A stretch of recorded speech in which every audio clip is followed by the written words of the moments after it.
पहली बात आप समझें कि जो भी मेरे साथ पास्ट में हो चुका है वो गया। Yesterday is a history, tomorrow is a mystery, today is a gift. Let us celebrate, let us enjoy. आप चाहे जिस भी परिवार में हैं, चाहे जितनी भी चुनौती है, आप इस बात को जरा समझें कि जो हो गया वो हो गया। मेरी जिंदगी में आज से शुरू करती हूं। जब तक ये विचार नहीं आएगा तब तक काम बनने वाला नहीं है। आप अपने मन को जैसे सिग्नल देंगे वैसे वैसे ही आंसर आने शुरू हो जाएंगे। हम किस चीज को किस्मत कहते हैं पता है? जो समस्या हमारी जिंदगी में होती है और उसकी समाधान नहीं होती है, उसी को हम किस्मत कह देते हैं। मान लीजिए मेरे कुछ अरमान हैं, वो पूरे नहीं हो रहे हैं। चूंकि वो पूरे नहीं हो रहे हैं, जिस चीज के अरमान पूरे नहीं हो रहे हैं उसी को मैं किस्मत कह देता हूं। हमारे मन में किस्मत की कोई यूनिवर्सल परिभाषा नहीं है। जो हमारी समस्या होती है वही हमारी किस्मत बन जाती है। हम इस बात को स्वीकार करें कि या तो हमें मैरिड लाइफ में एंट्री नहीं करना था, और अगर हम एंट्री कर गए हैं तो हम इसको स्वीकार करें कि सारी चीजें मेरे मन के मुताबिक होना संभव नहीं है। ये स्वीकार भाव लाना ही अपने आप में एक नई किस्मत बनाना है। आप जब भी परेशान भीतर में होंगे तो याद रखिएगा, जो स्थिति चल रही है उसको हमने स्वीकारा नहीं है। कुछ चीजें आप बदल सकते हैं और कुछ चीजें बदल नहीं सकते हैं। तो जो बदल सकते हैं उसके लिए प्रयास किया जाए, जो बदल नहीं सकते हैं उसको स्वीकारा जाए। या 24 घंटे लड़ाई करते रहो, स्ट्रेस में आती रहो, या एकदम मारपीट करो। आप जितनी लड़ाई भीतर में करेंगी उतना आपका एड्रेनल, अंदर में एड्रेनल एक्टिव होगा, उतना हाइपरटेंशन होगा। आप अपने मन में कल्पना करें, आपके सामने नजर आ जाएगा कहां कहां वो एरिया है जहां मैं एक्सेप्ट नहीं कर रही हूं। और मन में एक पिक्चर लाएं कि मैं उन सभी व्यक्तियों को स्वीकार करती हूं जिनको मैं बदलने में समर्थ नहीं हूं। आप अगर दुनिया को बदलने के चक्कर में निकल गई तो स्ट्रेस में आ जाएंगे। इस दुनिया में हम केवल एक ही व्यक्ति को बदल सकते हैं, डैश। पता नहीं मेरी जिंदगी ठीक होगी या नहीं होगी। जब प्रश्न गलत है तो उत्तर गलत होगा। पता नहीं मैं सुखी होंगी या नहीं। जब इतनी कंफ्यूजन है तो उत्तर भी कंफ्यूजन वाले आएंगे। अगर आप क्लियर है, पता नहीं की कोई गुंजाइश नहीं है। मुझे एक जिंदगी मिली है, मेरी एवरेज लाइफ 70 साल प्लस या माइनस हो सकती है। इसमें मुझे पता है कुछ चीजों को मैं बदल सकती हूं, कुछ चीजों को मैं बदल नहीं सकती हूं। जिसको मैं बदल सकती हूं उसको मैं बदलूं, जिसको मैं नहीं बदल सकती उसको मैं स्वीकार करूं। ये बैलेंसिंग जिस दिन मैंने करना सीख लिया, उस वक्त जिस चीज का जन्म होगा वो एक नई किस्मत होगी।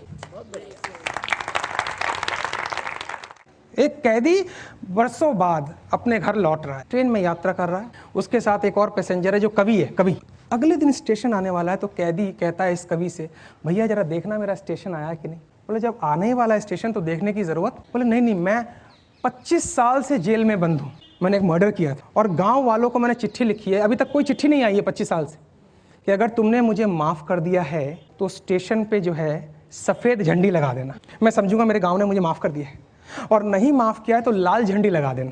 मैं आगे निकल जाऊंगा, गांव में नहीं, क्योंकि मुझे बेइज्जती बर्दाश्त नहीं। मैं देखना चाह रहा हूं कि स्टेशन पे झंडी का रंग सफेद है। 5 मिनट के बाद वो पलटता है, उसकी आंखों में आंसू हैं, और ये कैदी कहता है कि अब बोलने की जरूरत नहीं है, मैं समझ गया झंडी जो है वो लाल है। बोले बेवकूफ, स्टेशन क्या पूरा गांव सफेद झंडी से भर गया है। स्टेशन क्या पूरे गांव ने तुझे माफ कर दिया है। मोरल ऑफ द स्टोरी है, जब आप खुद को बदलने का स्टेप दिखाते हैं तो ईश्वर सफेद चीज से सब कुछ भर देता है। लोग मुझसे कहते हैं मुझे इसको बदलना है, मुझे उसको बदलना है। इस चक्कर में मत जाइए। अगर लोग बदल जाते तो कितनी अच्छी बात हो जाती। नहीं बदलते हैं लोग, बदलने की बात करते हैं। मेरा ये रोज का काम है। हस्बैंड वाइफ को बदलना चाहती है, वाइफ हस्बैंड को, अल्टीमेटली दोनों बच्चों को बदलना चाहते हैं, और बच्चा कहता है मम्मी पापा को पहले बदलना है सर, उसके बाद हम बदल। नेक्स्ट पॉइंट जो है वो हमें देखना पड़ेगा, मेरा दृष्टिकोण कैसा है। 24 घंटे का ब्यौरा रखिए और जरा चेक कीजिए मेरे अंदर ज्यादातर विचार कैसे चलते हैं। अगर आपका परसेंटेज ऑफ विचार नकारात्मक है तो इसका मतलब आपके अंदर बहुत सी नकारात्मकता भरी हुई है। तो आप जरा 2 दिन का आंकड़ा रखिए कि मेरे परसेंटेज ऑफ विचार कैसे हैं। आप पाएंगे हाँ नेगेटिव ज्यादा है। बस खाली तीसरे दिन से यह प्रयास करना है कि मैं नेगेटिव विचारों को एंटरटेन नहीं करूंगी। हमारे अंदर ये कैपेसिटी होनी चाहिए कि मैं ये डिसाइड करती हूं मैं इस नेगेटिव बात को अपने अंदर डालने की इजाजत नहीं दूंगी। बस इतना ही करना है। और अंत में कि हमने भी जिंदगी के कई रंग देखे हैं, कभी धूप, कभी छांव, कभी बारिशों के संग देखे हैं, और जैसे जैसे मौसम बदला लोगों के बदलते रंग देखे। ये उन दिनों की बात है जब हम मायूस हो जाया करते थे, अपनी मायूसी का गीत लोगों के सामने गाया करते थे। कभी कभी तो जज्बात में आंसू भी बहाया करते थे, परंतु अक्सर लोग हमारे आंसुओं को देखकर हंसी उड़ाया करते थे। अचानक जीवन ने नया मोड़ लिया और हमने अपनी परेशानियों को बताना ही छोड़ दिया।